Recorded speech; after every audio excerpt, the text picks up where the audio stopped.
L'Iran rejette ce projet, rejette cette base de discussion. Oui, un non catégorique. Et voici en quels termes.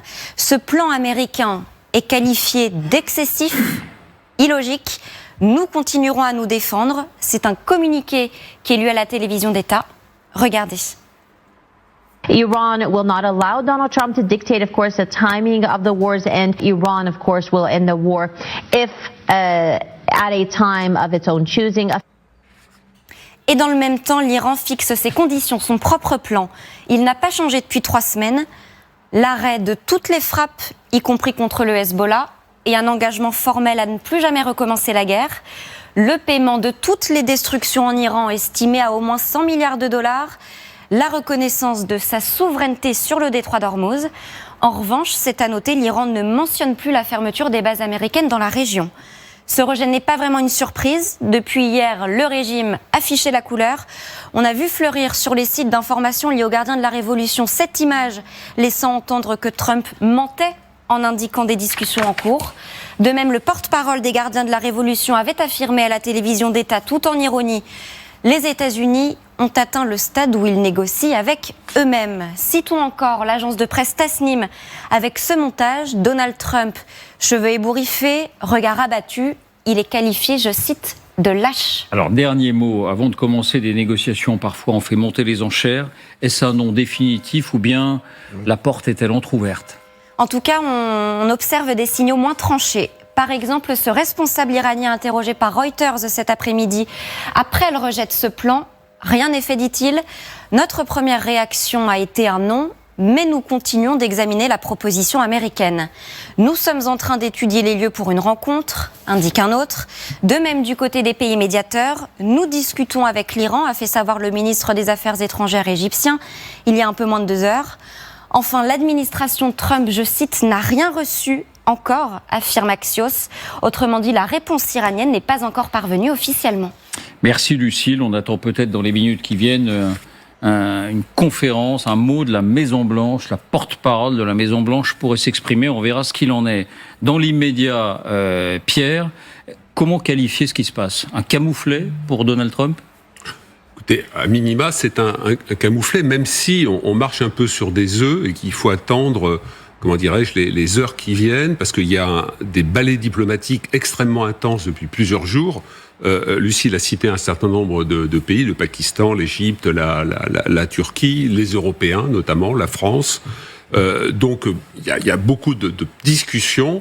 Donc attendons de voir, mais en tout cas, au jour d'aujourd'hui, compte tenu des déclarations de Donald Trump, y compris sur le fait que les Iraniens lui auraient fait un superbe cadeau autour du pétrole, on ne sait pas encore très bien ce que c'est, mais enfin bon, visiblement là, le cadeau, il l'a pas tout de suite reçu.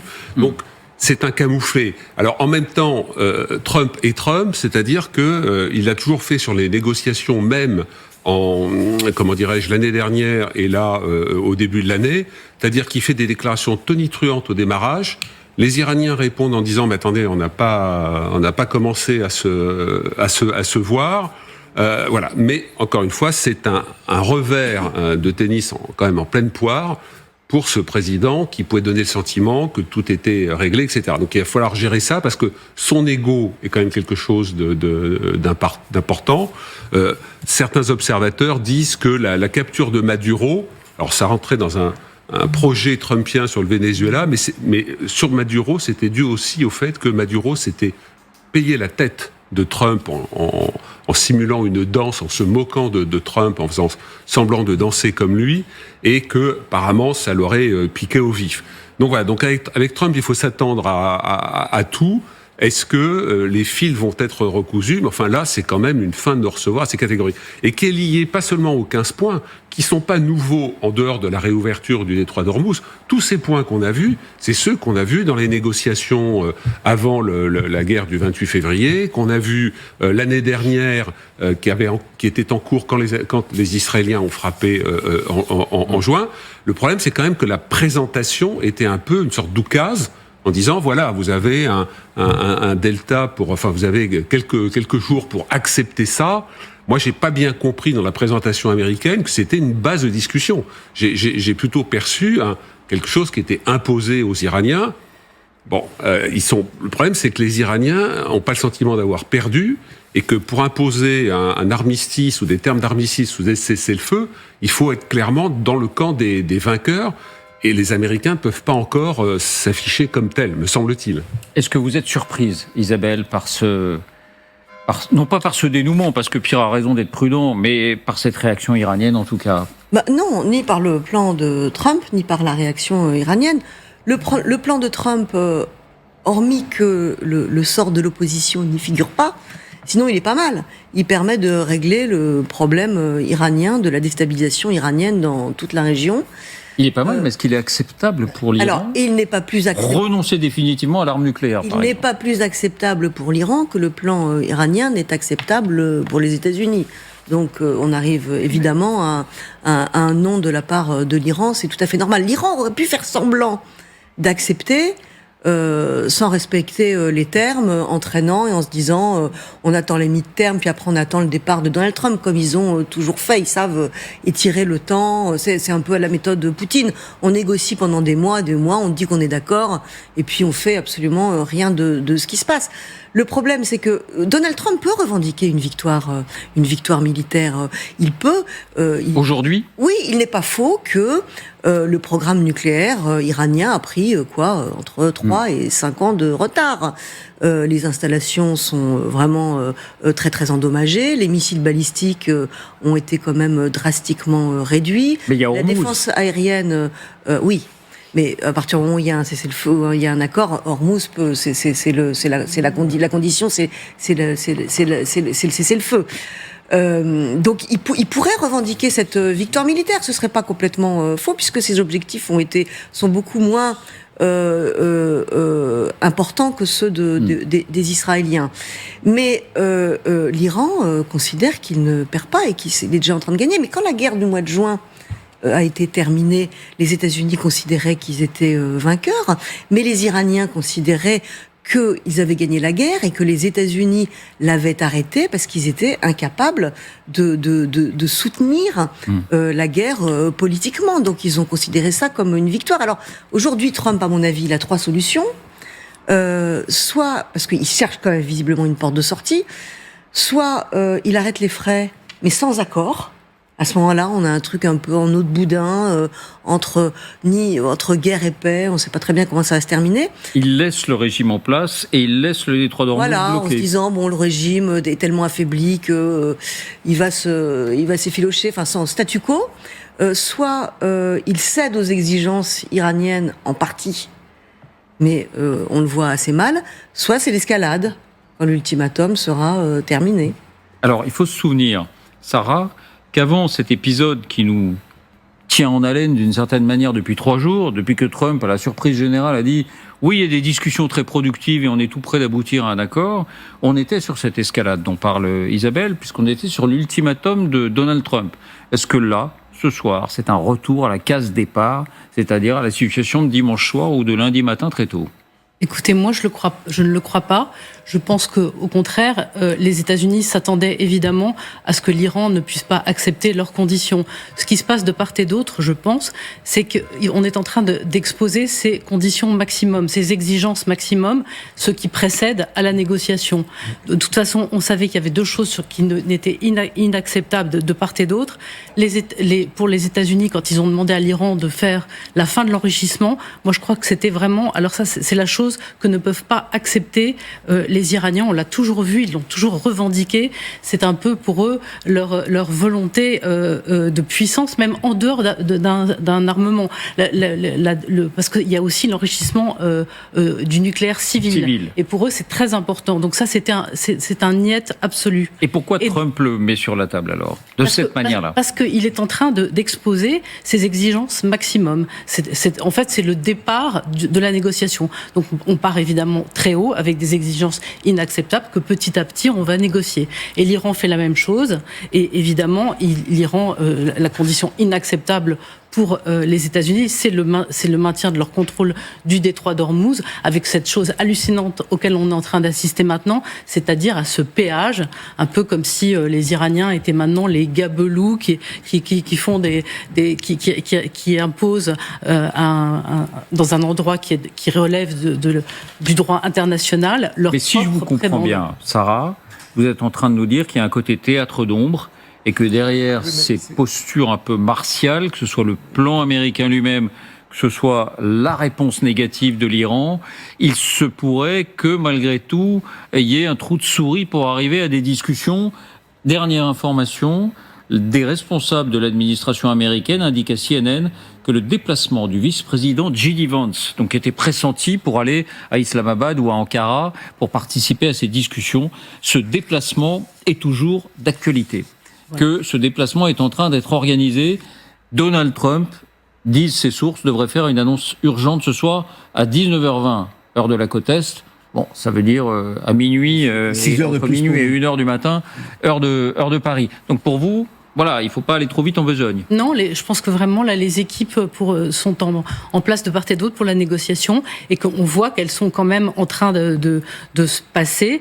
Et évidemment, il y a toujours eu du côté américain avec Trump et puis du côté iranien qui prend un petit peu son exemple chez les Russes avec ses moqueries, avec ce ton très martial. Mais ça n'est que finalement des éléments de langage. De l'affichage peut-être. Question à l'américain sur ce plateau franco-américain de cœur, je le dis toujours. Hein. Mais comme vous passez la moitié du temps aux États-Unis, Jean-Claude, est-ce que vous pensez que tout n'est pas enterré concernant cette discussion? Absolument pas. Ce que l'on a entendu, il y a une phase de communication dans la négociation, parce qu'effectivement, je rejoins l'idée que chacune des parties fixe le point d'ancrage au maximum pour qu'on soit obligé de discuter. C'est un peu comme un menu, vous avez tout, et puis vous voyez ce que vous prenez, ce que vous ne prenez pas. Ça, c'est la première chose. Pour continuer sur ce que disait Isabelle, le président américain sait très bien, qu'il allait y avoir un refus de la part des Iraniens, mais il ne peut pas s'arrêter là. Donc on est forcément en négociation parce que s'il s'arrêtait là comme ça serait une déculottée pas possible pour les États-Unis. Ça n'est pas possible. Politiquement et géopolitiquement, il ne peut pas s'arrêter à ce stade. Il va donc continuer, ses équipes vont continuer à négocier. Alors, on disait tout à l'heure, est-ce que la négociation recommence? Non, je crois que la négociation a toujours continué. Il y a un certain nombre de médiateurs. C'est assez classique dans ce type de situation. Alors, vous avez des gens qui ont intérêt, et puis les pays du Golfe ont aussi intérêt à ne pas laisser cette situation s'éterniser, parce il y va aussi de la stabilité de la région. Donc, je pense qu'on est dans le processus de négociation. Les Iraniens montrent en revanche qu'ils sont très forts à une chose. 1, ils ont le temps. 2, ils ont la résilience. Et ils peuvent perdre 50 000 morts. On l'a dit encore il y a 48 heures, ça n'est pas une préoccupation. En revanche, parce qu'ils savent qu'ils ont le temps et parce qu'ils savent qu'ils ont une forme de résilience, eh bien, ils disent à Donald Trump, à vous de voir ce que vous allez lâcher, parce que nous avons la capacité de tenir. Donc, c'est là où il force un petit peu le trait vis-à-vis des Américains. Chacun de vous quatre, avec ses nuances, explique que ce non catégorique iranien, il faut peut-être regarder un peu derrière et que ça peut faire partie d'une sorte de comédie préalable à la négociation. Non, mais pardonnez-moi, David, ça n'est pas une comédie. C'est l'ordre naturel de ce type de négociation. C'est l'art du deal, comme dirait quelqu'un. Oui, vous reprenez l'histoire de la négociation, vous avez toujours une forme d'exagération pour pouvoir montrer un peu ce que vous pesez, et puis après, vous lâchez éventuellement. Eh bien, on a demandé à quelqu'un de nous rejoindre, il va nous dire s'il partage cet avis. Il s'agit d'Antoine Basbous, politologue associé chez Forward Global et directeur d'Observatoire des pays arabes. Antoine était celui qui, avant-hier, ici même, a mis en évidence le rôle du Pakistan et qui nous a dit voilà comment et pourquoi le Pakistan est au cœur de cette tentative de dialogue après 3 semaines de guerre. Bonsoir Antoine, merci d'être avec nous. Merci. Quelle lecture faites-vous de ce non a priori sans appel de Téhéran? Je crois que les Iraniens font monter les enchères. C'est le sens de la négociation, c'est l'art de la négociation, et surtout donner du moral à leurs partisans. On va voir demain sur les réseaux sociaux, dans les journaux qui sont financés par l'Iran, que voilà, l'Iran refuse les conditions américaines, il impose ses conditions, et ça ne veut pas dire que la négociation est terminée, ça veut dire qu'elle va commencer, mais sur d'autres bases. Parce que M. Trump, il y a 2 jours, en lisant ces 15 conditions, on dirait qu'il a plié le match et qu'il est en train d'acheminer l'adversaire pour signer en bas d'une reddition en pur et dur forme. C'est l'impression qu'il avait donnée. Voilà. Mais ce n'était pas le cas. Et les Iraniens ont continué à bombarder, à lancer des missiles, des drones sur leurs voisins, et même à améliorer, disons, à envoyer des missiles de génération plus avancée. Donc, pour vous, le Trump qu'on va voir apparaître tout à l'heure, ce soir, cette nuit, ne sera pas forcément en train de manger son chapeau et pourra nourrir malgré tout un espoir qu'il y ait ce sommet d'Islamabad ou d'Ankara. Honnêtement, chaque jour, nous avons droit à 3 Trump. Au réveil sur Trousse Sociale, à midi une déclaration, le soir une autre, et qui ne sont pas toujours dans le même sens. Donc il est contradictoire. Il n'y a pas d'un vrai décodeur pour comprendre ce que veut dire M. Trump. Je crois qu'il a le souffle court, qu'il a le regard sur les sondages, sur le baril, sur la bourse, et alors que les Iraniens, eux, peuvent mettre des morts sur la place, peuvent sacrifier des gens qui sont envoyés au paradis, alors que M. Trump est pressé. Il a des midterms, il a des élections, et il a des engagements. Il a été élu pour ne pas faire de nouvelles guerres, surtout au Moyen-Orient, et il se retrouve quelque part planté, il se trouve englué dans cette affaire dont il ne peut pas sortir à ces conditions en bluffant. Les Iraniens ne marcheront pas dans ce bluff. Puisque vous parlez de Donald Trump, regardons quand même les derniers sondages. Dernier sondage, Donald Trump, 36% de popularité aujourd'hui. Alors, vu de France, ça pourrait paraître très correct, 36% évidemment. Non, pour lui, c'est un mauvais chiffre. Et surtout, si on regarde ce qu'était cette popularité il y a 2 mois et demi, c'est-à-dire bien avant le début de cette guerre, 42%. Il est en train de perdre des plumes dans cette affaire. Mais la question que je voulais vous poser, Antoine, puisque vous connaissez très bien, ce régime iranien d'une certaine manière, c'est qu'est-ce qui se passe en Iran aujourd'hui ? Est-ce qu'il y a des gens qui ont intérêt, est-ce que le régime aurait un intérêt à arrêter cette guerre parce que malgré nos impressions à nous, journalistes qui allons toujours très vite en besogne, au bout de 3 semaines, si le régime n'est pas complètement en reddition, c'est que la guerre s'enlise. Oui, mais en même temps, la guerre fait très mal à Téhéran. Donc est-ce qu'il y a un intérêt du côté de Téhéran aujourd'hui à stopper la guerre derrière ces affirmations catégoriques? Il faut savoir que les pertes iraniennes sont colossales. En hommes, en dirigeants, en commandants, en infrastructure, en armement, mais il leur reste encore de quoi soutenir cet effort. Mais en même temps, ils sont capables d'encaisser, d'endurer beaucoup plus que les Américains. Les Américains ont déjà 13 morts par rapport à presque 1 mois de bombardement, de campagne très dure. Mais les Iraniens regardent ce qui se passe. Ils voient les Américains envoyer 2000, puis 2000, puis 3000 soldats. Ça leur fait pas peur, parce que avec cette petite quantité de soldats, eh bien, que peuvent faire les Américains ? Prendre éventuellement l'île de Kharg, c'est tout. Mais alors que le vrai enjeu, c'est le détroit d'Ormuz. Et alors là, pour le prendre, il faut envoyer des dizaines de milliers d'hommes, ne serait-ce que pour prendre en profondeur 30 km et assurer. Là, Trump a donné aux Iraniens la privatisation du détroit avec un payage en yuan et pas en dollars. On va en parler dans un court instant du détroit d'Ormuz. Vous vouliez intervenir, Pierre ? Oui, juste pour réagir sur ce que vous disiez, Antoine, le fait qu'effectivement, il y a 3 Trump dans une même journée, donc ça part un peu dans tous les sens. Et c'est même devenu, pour certains observateurs, le fait de dire « mais Trump est comme ça, c'est son style, finalement, c'est son art de négocier, etc. » Soit. Sauf que dans son positionnement, dans les grandes négociations, si vous voulez, quand vous traduisez une fébrilité, le fait d'être pressé, de vendre la peau de l'ours avant de l'avoir vendue, ça a un impact dans la négociation. C'est-à-dire que le partenaire, l'adversaire ou l'ennemi, et là, les Iraniens ne sont pas des derniers, on dit souvent, qui seraient les inventaires du jeu d'échecs, ils interprètent ça. Alors peut-être dans l'opinion publique, MAGA, bon, toi, c'est 3 Trump ou c'est 4 Trump, ça n'a pas beaucoup d'importance. Mais eux, qu'est-ce qu'ils voient là ? Ils voient une fébrilité. Ils voient le fait que dans la négociation, Trump prévend des choses qui n'existent pas. Donc, dans la négociation, ça les renforce. et compte tenu de ce que dit Antoine sur leur tempérament, leur projection dans le temps, leur capacité à souffrir, la martyrologie, il se dit, mais ce gars-là, sur la durée, on va l'avoir. Il n'est pas capable de tenir, il sera pas capable de tenir. Ses amis pétroliers, alors même si il dit qu'ils sont pas mécontents parce qu'ils se font plus d'argent, etc. Mais voilà, il va y avoir des tensions. Et la seconde chose que je voulais dire un peu dans le fil de ce que disait Antoine, il y a un point qu'il faut pas négliger, c'est que les Chinois ont réautorisé, un grand transporteur chinois a réautorisé le trafic. On en parlera après. Voilà, bon. Ça, on y vient un instant, mais juste avant d'avancer... Parce que ça va gêner des opérations militaires. C'est-à-dire que si alors vous allez nous expliquer. Vous allez nous expliquer parce que il se passe des choses autour du détroit d'Ormuz et l'Iran fixe la règle du jeu qui semblait peut-être implicite. Là, elle est fixée et elle est assez, comment dire, voilà, l'Iran impose ses règles du jeu. Mais juste avant, je voulais vous demander une chose, Jean-Claude, et peut-être à vous aussi, Isabelle.